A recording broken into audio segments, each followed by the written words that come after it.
far as being on the field, sometimes it gets me in trouble because I'm still out there playing. I'm anticipating the plays, so I'm kind of into the plays sometimes as an umpire.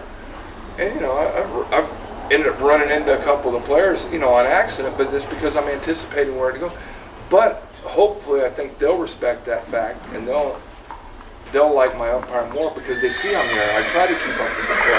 And I think that's something that I do bring to the umpire table, is that I really try to do a good job when I'm out there umpiring, because I want those guys to like having me on the field. And that's how I grew up umpiring. When I first started, you had to umpire games. And so I went on the field with the attitude, well, I'm going to do a good job for Dale Smickless or this guy, because I want them, when they umpire my games, to do a good job for me.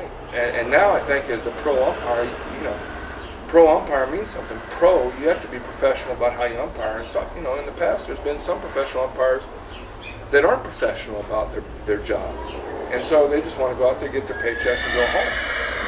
I think it's a great situation for older retired players that they can actually extend their careers in polo by being a professional umpire, but they need to respect that and do the best job as a professional umpire that they can too.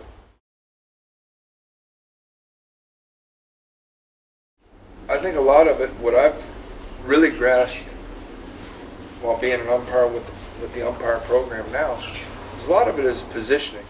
You've got two umpires on the field. I mean, one guy, you have to always make sure one person is behind the play so they can see exactly where the line is.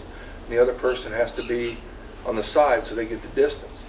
And the more you work with a certain individual, you guys can switch on and off on, you know, who's behind, who's on the side as the play moves. And you can anticipate where to be. And I think it's very important as when you're doing club polo, especially if you're not a pro umpire, not with a pro umpire, to get the two umpires after each chuck. We got to talk over plays. Hey, maybe we missed that call, or maybe the next time they do this play, there's the distance. We have to watch the distance on these things, and those things are really important. I think the communication between the umpire, and like I said, make sure you have a good umpire horse. You don't want to go out there on a green horse that you're trying to make while you're umpiring, because it's not respectful of the players on the field. Plus, you have a duty to keep safety on the field as well. And if you're trying to work a green horse over here, and a bad play happens over here, somebody gets hurt, well, it's the umpire's fault. And so I think at the end of the day, you have to look at it as you want to do you try and do a good job as an umpire, and try and do what you would think you would call on the field, and so people will respect that and reciprocate with you when you're playing.